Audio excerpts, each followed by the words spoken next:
What is up, dudes? Lady dudes, welcome back to Just Nuts, guys. We've got a news video today. Pretty much covering everything we've got in the last couple days up to a week ago. We'll start real quick with the announcement of Binary Blader. I guess this is a Link 2 used in the anime. I don't know what it does because the effects can always be adjusted for real life, so they usually won't be the same as in the anime, but apparently it's an 1800 Link 2. I'm guessing it's Cyberse. It points to the left and the right. We'll see. Just cool. If you like that card and you watch the anime, awesome. Great. Those Osage's getting it. We don't know where we'll get it, but at some point, yeah. Alright. Alright, here we go. So, we've got some support cards for TG announced, I believe, yesterday, these were this morning, I think. Or late last night. We start with TG Metal Skeleton, which is a level 2 Dark Zombie with 1100 attack and 0 defense. And you can use both of his effects once per turn. If a monster or monsters on the field is destroyed by battle or a card effect, you can special summon this card from your hand. Okay, that's any destruction. Your monster, your opponent's monster, anything. You can just drop him out, okay? If a TG monster or monsters you control would be destroyed by a card effect, you can banish this card from your field or graveyard instead.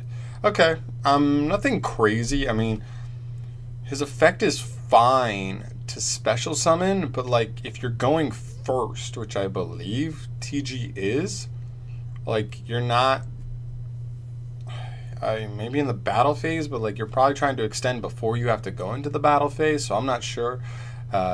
He's that great. The protection effect is fine. I mean, destruction, but Balinx is good, so I mean, it's decent. We'll say it's decent. Then we have TG Drillfish. I like the design on this card. It's a level 1 water fish effect monster, 100 attack, 800 defense. Its first and third effects can only be used once per turn. If all monsters you control are TG monsters, you can special summon this card from your hand.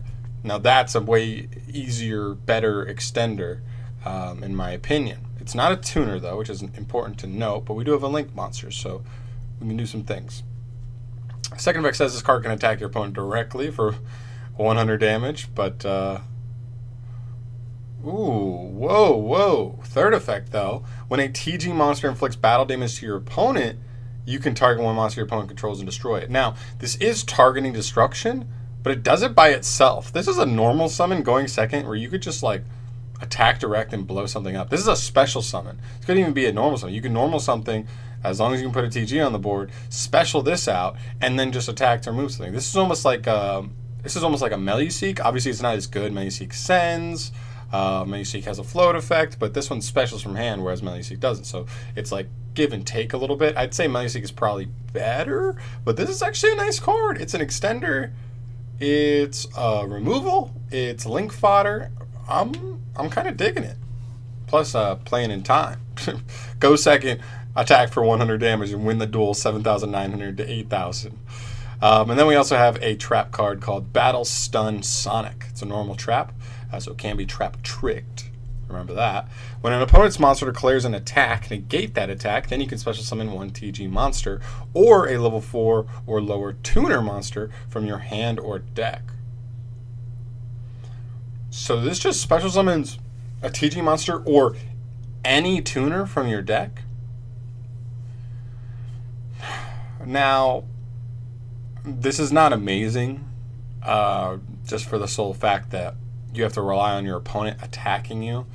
And most better duelists are not going to attack until they're sure your back row. It's not not going to punish them for it.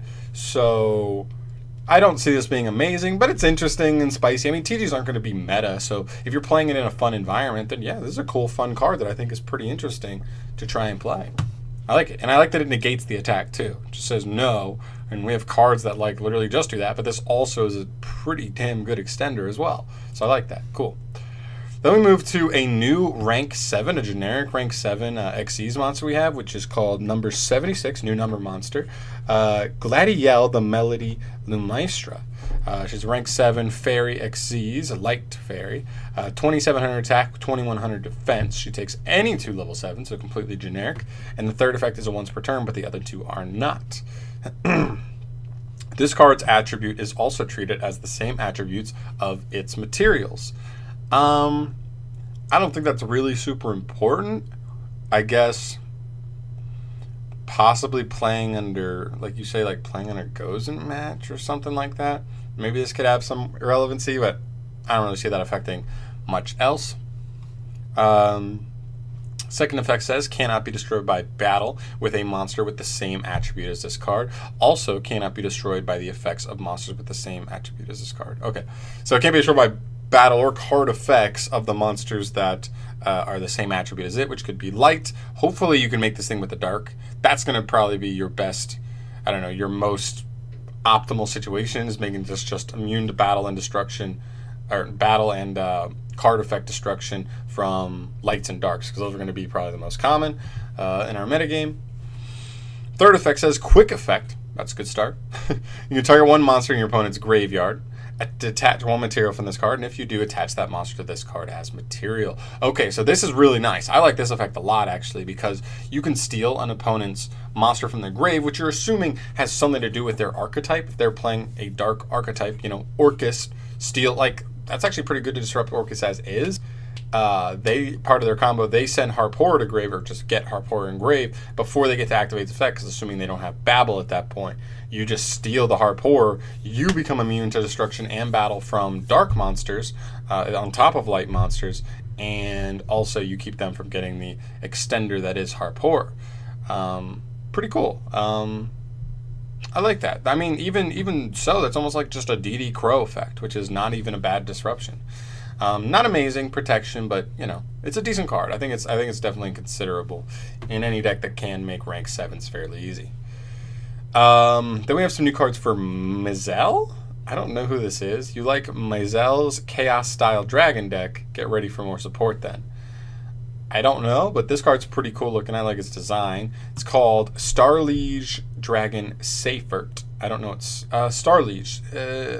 I don't know what character plays that, but I know there are some cards with that name, but I think this is just kind of like generic sort of dragon support. We'll see. It's a level 4 light dragon effect monster. Cool. 1800 attack. I like that. I like built-in beat sticks. 0 defense. Fine. And both of its effects are once per turn each. You can't activate both in the same turn. First effect says you can send any number of dragon monsters from your hand or face-up field to the graveyard to add from your deck to your hand one dragon monster whose level equals the total original levels of the sent monsters. So one thing that I did note, and I think I saw this in, was it Robbie Cole? I think I saw his video from yesterday. This card itself, you literally can normal summon this card, send itself, and search your Black Dragon Collapse Serpent. And then Collapse Serpent banishes this to special itself. You know, and there you go. It searches. It's technically a +1. It does take your normal summon, but it does have some use. And even if you open like another level 4 in hand, you could just send that and add that to extend. So I think there's definitely some possible utility for this card. This card almost has like a I would say Dark Grepher vibe for dragon specifically to me. It also has a second effect where you can banish it from the graveyard to target one level 8 or light or dark dragon monster in your graveyard and add it to your hand. Not too many decks play level 8 dragons. I guess it works in a Blue Eyes deck. You just had a Blue Eyes back, or some of the light dragons they play. I don't expect this one to come up that often, but if you're playing a dragon deck, you probably will have some level 8s. If you're just playing like a Chaos variant, which this card is designed for Chaos apparently, you could have Levy in the Air, the new one. We have the guy who just came off the ban list, Chaos Emperor Dragon. There are good targets for it, so keep that in mind. I think it's a pretty cool card. I think we could definitely see that be an exploitable card, especially with guard dragons and how powerful they can be. Next, we have a Link 2 called Galaxy Satellite Dragon. It's a Link 2 Dark Dragon Link effect monster with 2,000 attack. It points down left and down right, so quintessential Link 2 arrows that are delightful. It takes any 2 dragon monsters as material, so pretty generic. You can only use its first and second effect once per turn each. First effect says, during the battle phase, as a quick effect, you can banish this card from your field or graveyard, then target a number Xyz monster you control, whose original type and attribute are dragon and light, until the end of this battle phase, have all battle damage your opponent takes. Also, that monster's attack becomes equal to the number in its name times 100. As most of you probably know, we have Xyz monsters that's number go over 100. I'm not sure how many light dragons there are, but you could easily make a monster, one of them over 10,000. You don't deal, you only deal half battle damage until the end of the turn, but there's some possible there's real possible OTK potential here, which is pretty cool. Second effect says during your opponent's end phase, you can choose one card from your deck and place it on top of your deck. Wait, so just like if this card lives through your opponent's turn, you just get to put any card in your deck on top of your deck to just top deck any card you want. That's kind of weird. Okay. This card seems more cheeky than anything. I mean, realistically, I think it's a cool effect. I think it's really, really nifty that it can just make a monster's attack become its number times 100. But I don't realistically see this being too crazy. I mean, maybe we will see a dragon deck. Maybe we'll see a guard dragon deck that comes out and this card is abusable in it. Who knows? But I don't really see it being too impactful too early. Maybe in the future. But pretty cool. I like that card a lot. Next, we have our first officially going to be legal Link 5 monster coming from Chaos Impact. I believe this is confirmed to be the next core set after Rising Rampage, which is pretty interesting because it's called Chaos, which is really interesting to me because it makes me feel like, I mean, we already got that dragon with Chaos Support. Are we going to get other Chaos Support too? Like, it's called Chaos Impact. Is that going to be the main focus of this set? We'll see. But anyway, what we're focused on here is Firewall Dragon Dark Fluid. It's a Link 5 Dark Cybers effect monster. It's the second coming of your boy Firewall Dragon, and he's not as good. Well, we'll get to it. 3,000 attack.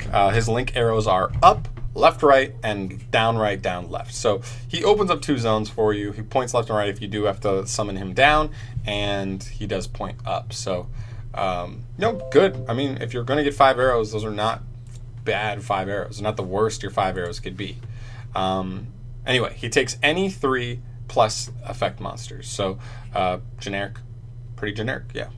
If this card is Link summoned, you can place counters on this card equal to how many different types of Cyverse monsters are in your graveyard. Ritual, Fusion, Synchro, or Xyz that you use to link off. Well, I guess it didn't have to be Link material, but as long as you have them engraved, you can use it. During the battle phase, this card gains 2,500 attack for each of these counters. So even if you just have one, this card immediately becomes 5,500. Pretty nuts. 2 and you're 8,000. Kind of wild. Third effect says, when an opponent's monster's effect is activated, quick effect, you can remove 1 counter from this card to negate that activation. And if the effect was activated at any time between this card's attack declaration and the end of the damage step, you can attack 1 more time in a row. It's pretty wild. That's pretty nuts. That you can just attack again if they try to activate something in the battle phase, you negate it, and then you're back to being able to attack again. You definitely win that duel. One thing I will say is that it doesn't get a counter for having a Link engrave already. And I don't know if it's worth, my question, is it worth putting in the materials that you would to make this if it's only going to get 1 counter? Because I'm assuming that's going to be the most realistic thing, is you make an extending Xyz, you make an extending Synchro, and then after that you make him, and you probably only get 1 counter off of it. And that's probably not enough to make this card really good enough. It only negates monster effects, so spells and traps are not negatable with this. It gets huge. I just don't think it's really worth competitively. I think it's cool and it's cheeky, and we'll probably see some stuff online with this, but I don't expect to see this in any meta stuff, but it's cool. I mean, it just is. It's cool. It's a Link 5. And then the last card we missed is Crossout Designator, which is the second coming of Nobleman of Crossout. The old, it's something that punishes your opponent for setting cards, but this is way, way different. It's a quick play spell. You can only activate a card with this card's name once per turn, as should be. Declare one card name. That's cost. Banish that card from your deck, and if you do, until the end of this turn, its effects are negated, as well as the activated effects and effects on the field of cards with the same original name. This card's kind of nuts. Okay? It's sort of like a second Called by the Grave. Obviously, the usability for this is so broad right now, but long story short, you essentially have to, you can just negate any card your opponent tries to activate that you also have in your deck. You can activate this on the fly to respond to that card, banish your own card from your deck to negate theirs. So the best probably example for this is probably hand traps. A lot of decks are going to be playing a lot of the same hand traps. You just use this to be another Called by the Grave for Ash Blossom. Great, cool. And then there are other stuff, like in any mirror match, this card is insane. This card is just a side deck. This is an automatic 3-up side in against the mirror match because like, you play all the same cards, so you can essentially negate almost any card your opponent is playing in their deck. If you are playing a very meta-relevant deck, obviously this card, like you probably will run into a couple of decent amount of mirror matches and be able to just punish them for it if they don't play this card, and you do. There are other generic stuff too. I'm not entirely, like, there's a whole list of cards I could go through, but there are draw spells, terraforming, stuff like that, you know what I mean? So this card's pretty nuts. I definitely think this card will have an impact on our metagame. I'm not sure to what impact. I think it'll probably be a side deck card the most, unless we have a tier 0 format, and like, obviously if it's tier 0, most, like, half the player base is going to be playing the same deck, so they'll all be siding the same because it'll be so powerful against the mirror match, which will be playing half the time. So maybe even more than that. So card's pretty nuts. A lot of this stuff is really cool, guys. Let me know what you think. Let me know what you're most excited about all these cards that I went over today. Which one gets you the most riled in the jimmies? And I think I'll see you in the next one, guys. If you enjoyed the video, go and subscribe. As usual, I know you made it pretty far. If you made it this far, go and subscribe, man. It means you enjoyed it. And I'm making more videos, trying to do one every single day, sometimes twice a day. So I love you. Thanks for watching. Peace.